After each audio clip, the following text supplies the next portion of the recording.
Hi everyone, I'm Kara Carlson, your host for today's webinar, Special Needs Planning. Joining me is Bonnie Humphrey, the Executive Vice President and Chief Fiduciary Officer for AAFMAA Wealth Management and Trust. We have about 30 minutes of slides for you today, and then we'll leave plenty of time for your questions. Since you are muted, please ask your questions by typing them into the questions block on your screen. This monthly webinar series is brought to you by AAFMAA Wealth Management and Trust. We are AAFMAA's trust company. AAFMAA stands for American Armed Forces Mutual Aid Association and is the longest-standing not-for-profit association that empowers military families with affordable financial solutions. We accomplish this by being the premier provider of financial planning, investment management, and trust services for the military not-for-profit. Also, as a trust company, we have an additional legal obligation to act as your fiduciary, which means we only act in your best interest and for your benefit. Here's an important disclaimer. This presentation is educational. It is for general information only and is not specific investment, legal, or tax advice for any of you individually. Do not rely on this presentation alone to guide your financial planning decisions. Since each individual situation is unique, your needs for financial services will differ. For individual advice, please contact us directly. We produce this webinar series in-house with our own professional staff as a service to our members and to help them better understand the resources that are available to them. In this case, today's presentation on special needs planning will focus on how a special needs trust might fit into your estate planning, learning the considerations in creating and managing it, and the rules for payment of an SBP annuity to a special needs trust. I will now go ahead and turn it over to Bonnie to go over the agenda, and we'll be back at the end for questions and answers. Okay, Kara, thank you so much for the introduction and good morning. Just a quick look at what we're going to be talking about this morning. Special needs trusts are, by their very nature, trusts, but there are certain rules, there are very specific formats required, and there's a lot of minutia and detail that go into understanding special needs trusts, figuring out who should benefit from them, how they work, and how SBP is integrated with a special needs trust. I'm also going to spend a couple of minutes on something called the ABLE Act, which is new legislation at both the federal and state level that provides an additional funding option for special needs beneficiaries. So let's take a look first at what is a special needs trust. Special needs trust is a trust, i.e. assets are set aside for the benefit of someone else, but they are designed with a particular purpose in mind.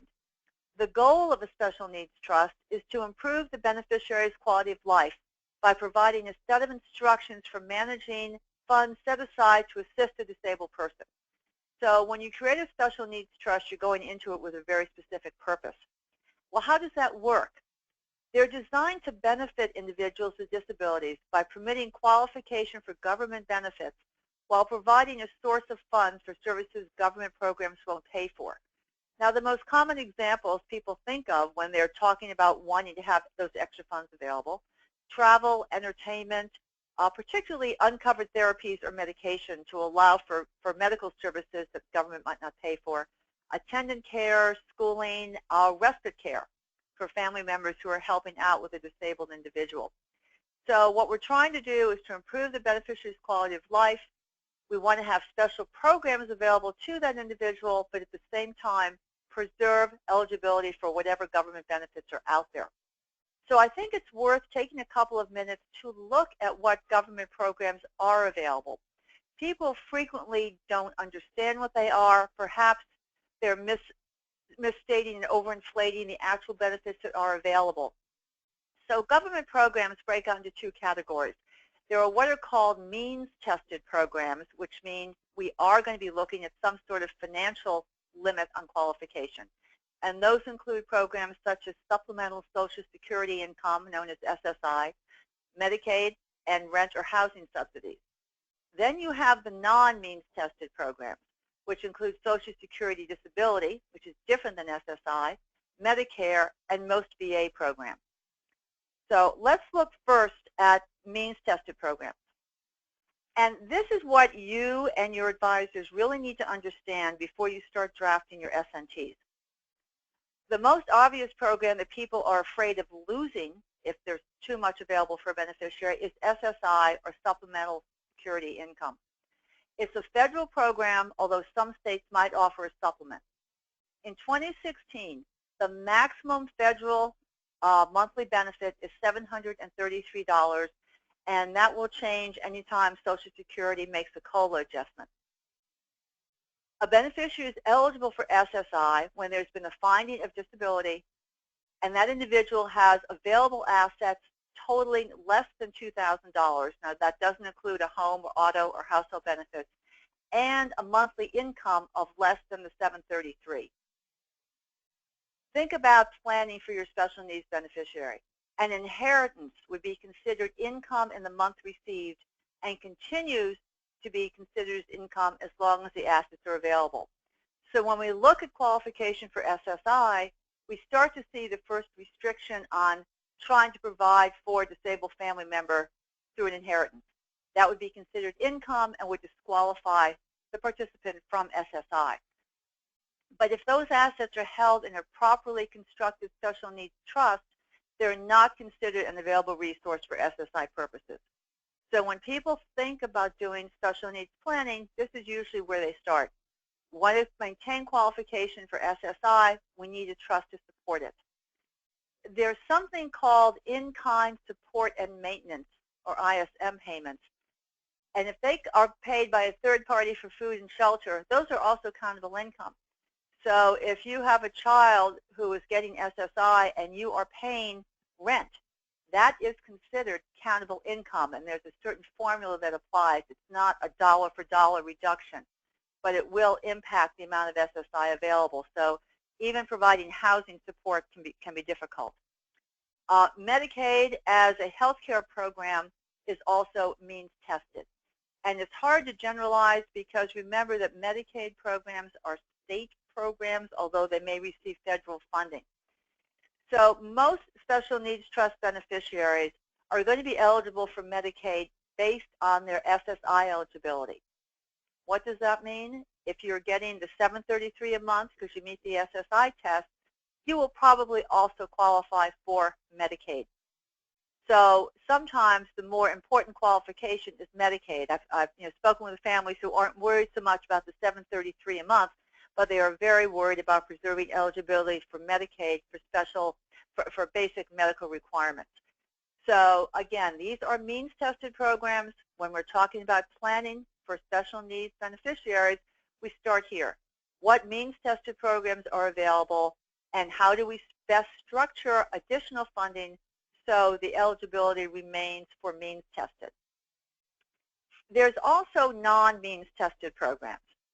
And this is where Social Security disability works in. Social Security disability is available to someone who can qualify on his or her own, or someone who is disabled before age 22 who is also a survivor or a dependent of a person covered by Social Security retirement benefits, so kind of a two-pronged test. To be eligible for Social Security disability usually requires total and permanent inability to perform substantial gainful activity. If you qualify under that standard, the income and assets are irrelevant. Remember, this is non-means tested, so someone who qualifies for Social Security disability will receive those payments regardless of what other assets are available, whether or not there's a special needs trust, or any of the means tested rules aren't relevant here. It is very difficult to qualify for Social Security disability. I don't know where everybody out there is living, but there's always a lot of ads on television that show attorneys who say, have you been turned down for Social Security disability? Let us help you. It's a cottage industry because it's a very difficult program to qualify. The other non-means tested program that may be available to a disabled individual is Medicare. Now, not only is that available to all Social Security participants who turn 65, it's also available to someone younger once they've received Social Security disability benefits for 2 years. So there might be a beneficiary who is 45, but once he or she has received these SSD benefits for 2 years, he or she is eligible for Medicare. So that is another, again, not means tested. The only requirement for Medicare eligibility is that you have received Social Security disability for 2 years. So when we think about planning, we start with what programs are out there, what does our beneficiary qualify for? Means tested, not means tested. And that's kind of the floor. And once we've done that analysis, we can start looking at where is the special needs trust going to be appropriate and who needs a special needs trust. Attorneys who work in this field will sometimes talk about knee-jerk SNTs. And what they mean by that is sometimes people have heard about a special needs trust. I have to have one of these and come rushing in. And it's, as they call it, a knee-jerk reaction because enough consideration hasn't been given to a particular beneficiary and a particular family situation. So we need to examine it, but be wary. Sometimes special needs trusts are not going to be the best or the only alternative. So I think special needs trusts really are appropriate for two people or two groups of individuals. First is the beneficiary, and that is what everybody thinks.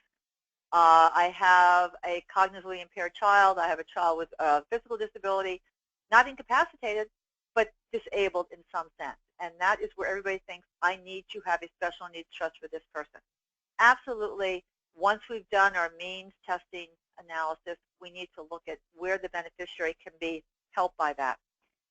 But the family members need a special needs trust, and this is why.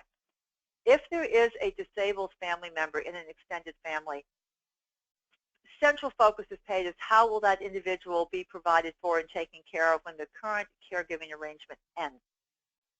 Reliance on other family members, typically siblings, might not be the best choice. It's a tremendous burden to put on a sibling, both financial, emotional, physical time and effort that may be required. That individual might not have the necessary time, ability, or interest to take care of the sibling as their own life becomes more complicated. So the reason the special needs trust can be a very valuable part of this family team planning is it's going to establish a written standard of care and the fiduciary obligation to put that family member's needs first. If you, and I've seen this, well, I'm just going to leave extra money to my son because he will take care of my daughter. And in the best of all possible worlds, that will work out and it will work out well. But life has a way of getting in the way. So by using a trust, you can establish this is what I want to have happen for my special needs family member. This is the care I want to see provided. These are the opportunities I want to see are taken care of. And your trustee will have the obligation to meet those standards. Now, I'm throwing some words here that a lot of people are not familiar with. And what I'm saying is that you need to have both a first party and a third party trust. And if this were a in-life seminar, I would ask now, who knows the difference between first and third party trust, or who even knows they exist? And my suspicion is, unless you've done a lot of work in this area, you probably don't know the difference. You don't know there are two types of special needs trusts, and you really need to have both to make sure your family covers everything. So let's look first at the rules on first-party trusts. These have a lot of names, as does everything in my world of planning. They may be called self-settled or payback trusts. A first-party trust must be irrevocable. It's set up, it cannot be changed, and it must be for the sole benefit of the disabled person. So you can't say, all right, here's money in the first-party trust, and half of it's going to be held for my disabled child, and the other half is going to be held for his sibling. Nope, only one beneficiary, the disabled person. A first-party trust is established by the beneficiary or someone acting on his or her behalf, and that might be a parent, court, legal guardian. And when I say it has to be established by the beneficiary, this is a legal construct, and sometimes it's hard to get your head around because you'll think, well, my child does not have the capacity to create a trust. Why is this the first party? It's because under the law, the funds that are being used are deemed to belong to the beneficiary, whether or not he can actually control them or manage them. Lawsuits are the most common source of funds for first-party trusts. And if you think about it, there's been a medical malpractice settlement. The disabled person has now received an award under a court judgment, and the funds need to be managed for that individual's person. Even if the beneficiary is incapable of managing that money, it's deemed to be his or her money. So it must go into a first-party trust. You also cannot create a first-party trust for a beneficiary who is over age 65. First-party trusts must include a provision directing the trustee to reimburse at the beneficiary's death anything a state Medicaid program has paid. That's why they're called payback trusts. And this is what a lot of people object to. They say, I don't want a first-party trust. I don't want Medicaid to be able to get any money back at when the beneficiary dies. Unfortunately, the way the law has interpreted this and the way the statutes have been written, any money that is deemed to be the beneficiary's own funds must go into a first-party trust. And we'll talk about it more toward the end of the presentation, but SBP annuities are considered the beneficiary's funds, and therefore, when you're talking about trust planning for SBP, it must be a first-party trust, and by law, Medicaid must be able to recover the funds expended on the beneficiary's behalf. You might also hear these called D4A trusts with this really tiny, tiny section out of the U.S. Code. People throw that around as shorthand. If you hear someone talk about a D4A trust, it's a first-party trust. So I said in doing your planning, you need to have a first-party trust and a third party. We've taken a quick look at first-party trust. Beneficiary's money must have the right for Medicaid to come back in at the beneficiary's death and collect whatever monies have been paid for that Benny's medical care. How does that differ from a third-party trust? First point is the third-party trust is established by a third party, someone other than the beneficiary using funds that do not belong to the beneficiary.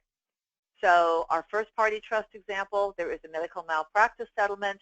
Those funds are put into a special needs trust, first-party trust. But if the family wants to provide additional funding, parents, grandparents, sometimes using proceeds from a life insurance policy to fund a third-party trust created by somebody else. Biggest difference is third-party trusts do not have any right to reimbursement for Medicaid. So this is why you always must have both. First-party trust with the beneficiary's money, but the third-party trusts tend to be the larger pot. Again, parents as part of their own estate planning are frequently setting funds aside here. Life insurance proceeds may be used. And they're part of an overall estate plan to manage a prospective inheritance or gift. Calling them an alternative to an outright disinheritance. Remember the example a few slides back where SSI, that's $733 a month, would disappear if a beneficiary received an inheritance, but not if it's in a properly structured SMT.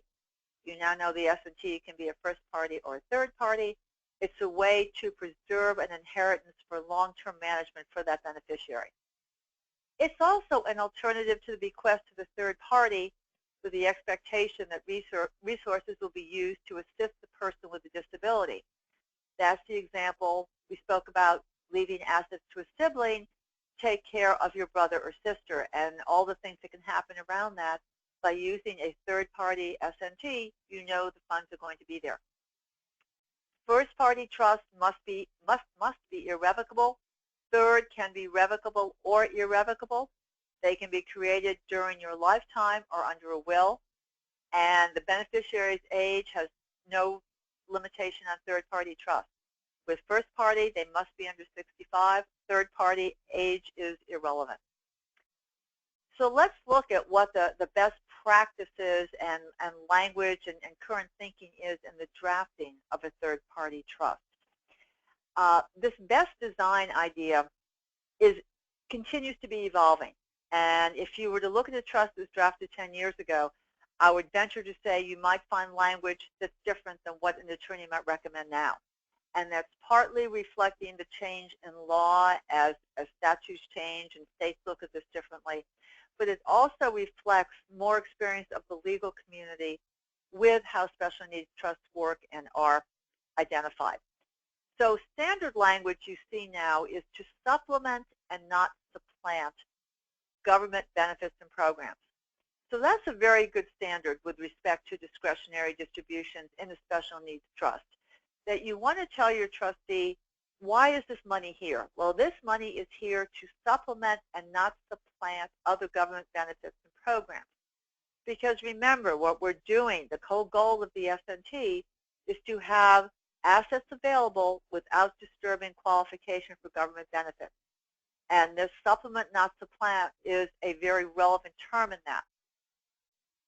One phrase I keep seeing thrown around by counsel now when we talk about the trustee's discretion is the trustee must have the unfettered discretion to make a distribution to improve the beneficiary's quality of life. Remember, the whole goal and the purpose of an S&T is to improve the beneficiary's quality of life.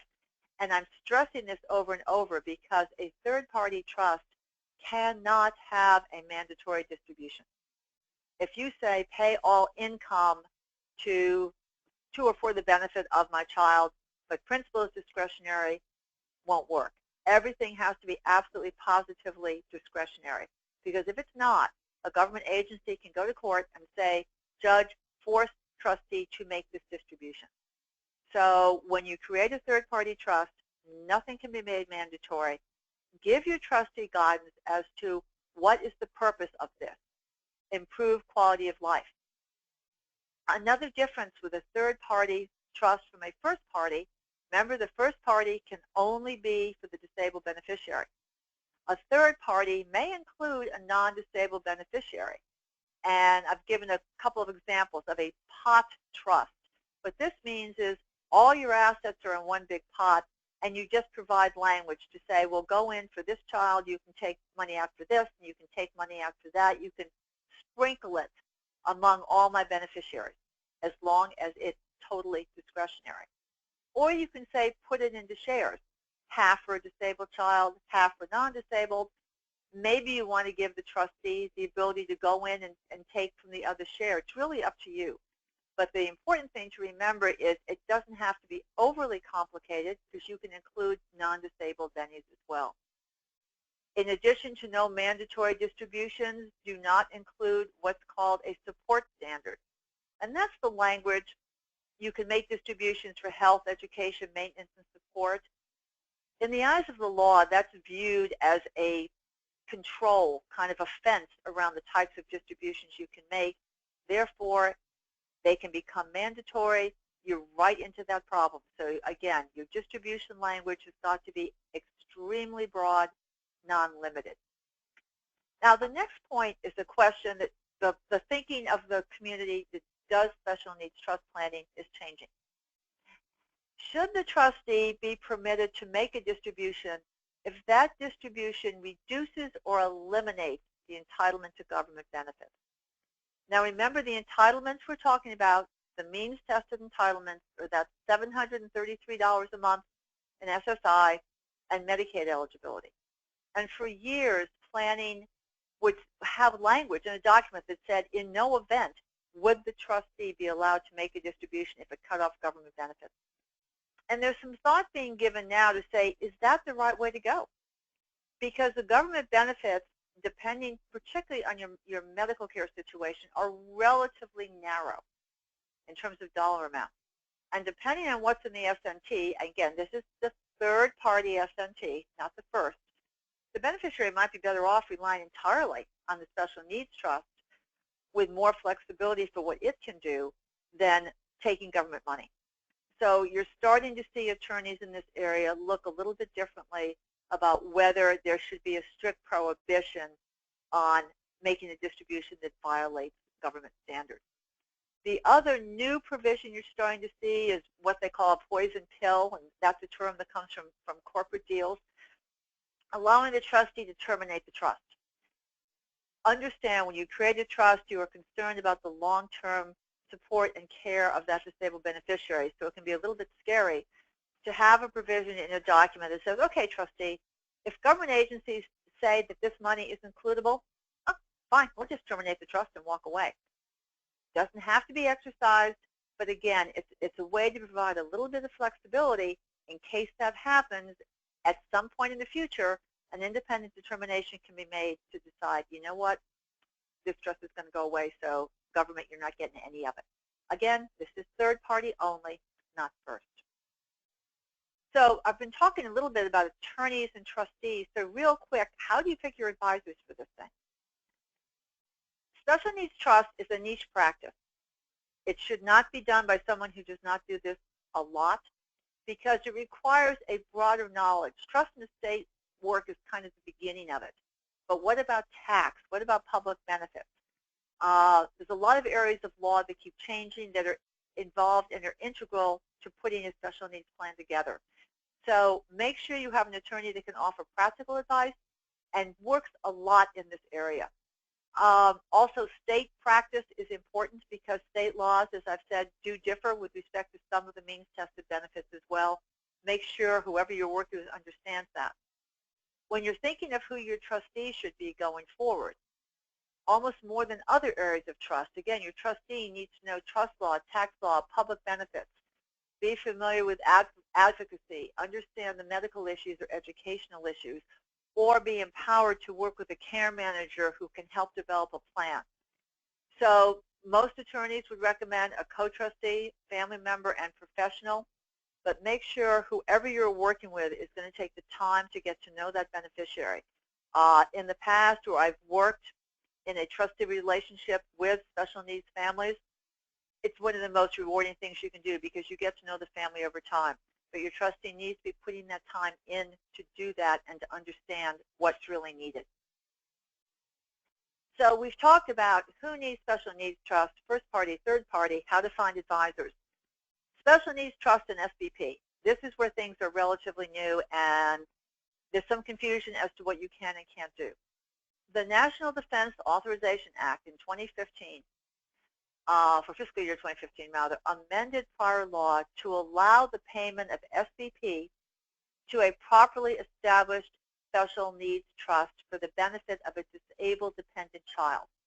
So let's look at what they mean by some of these terms because it's very specific. Disabled, both of these definitions come out of the U.S. Code.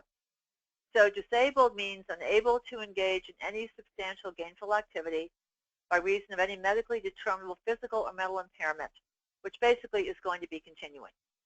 So before you can think about naming your SBP beneficiary as a special needs trust, you must meet the disability definition and dependent child, unmarried and under age 18, or a full-time student between 18 and 22, or incapable of self-support because of an incapacity that existed before his or her 18th birthday. So when I see questions, when can I use a special needs trust for my SBP? This must be the situation we're looking at for the beneficiary, a disabled dependent child. If your prior SBP election was your spouse and child or child only, you can go back and substitute special needs trust as the beneficiary. Obviously, this relates to people who are already in retirement status and have made that election.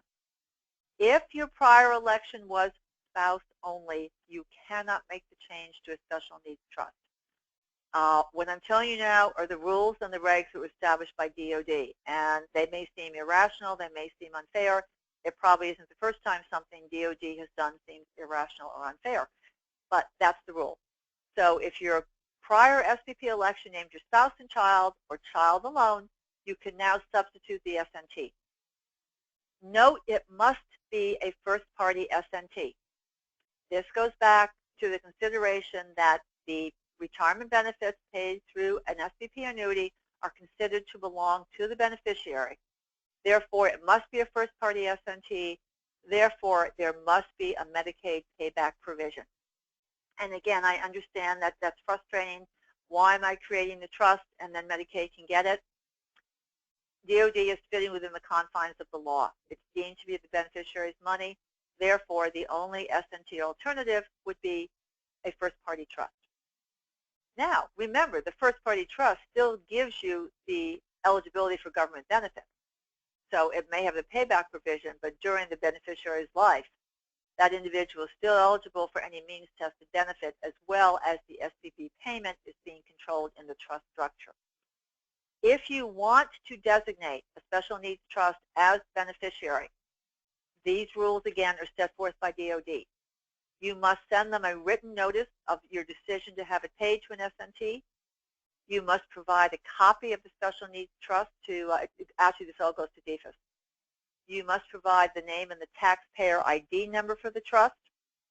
And your attorney must provide a certification on a form that DFAS will send you that certifies that the trust is created for the benefit of a disabled dependent child and is in compliance with all federal and state law.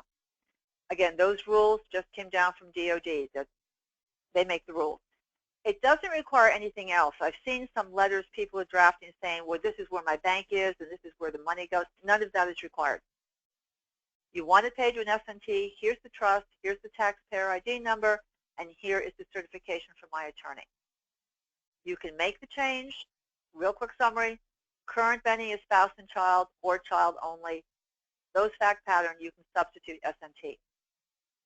There's one other new strategy that has just been coming out that I wanted to spend a couple minutes talking about because you might have heard about it, and it's called the ABLE Act. And ABLE stands for Achieving a Better Life Experience. And this is a new section in the Internal Revenue Code, and it's modeled on 529 plan.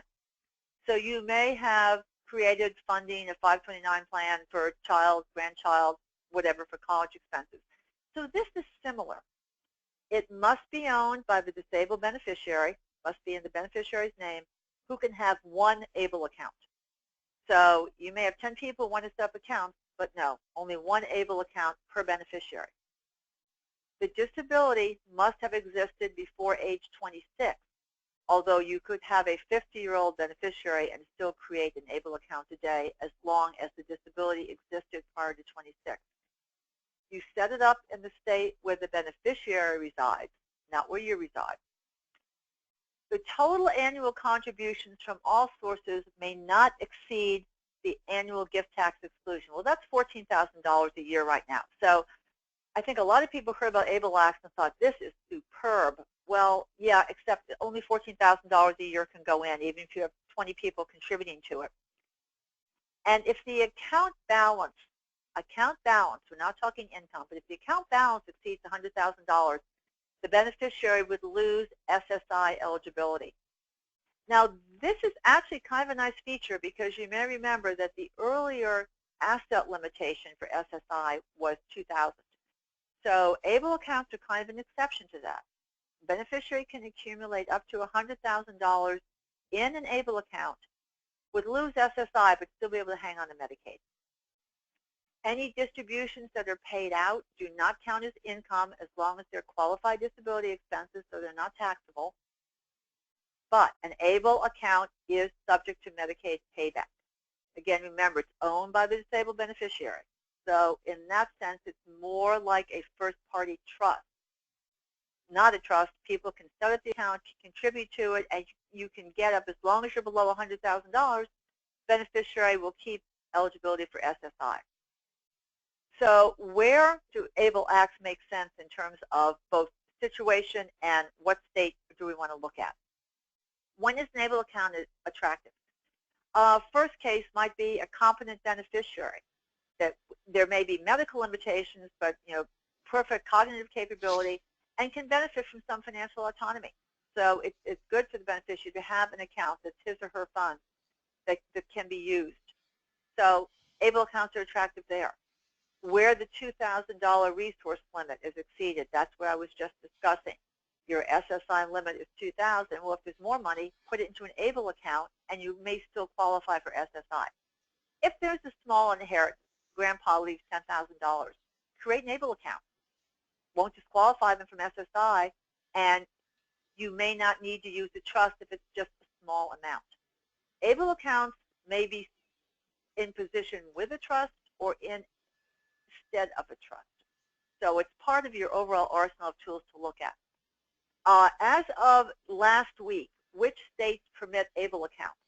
Because remember, there's a federal law that permits them, but then the states implement them, just like your 529 plan. So all states except how many are there? 7 states have signed legislation that permits in-state ABLE accounts.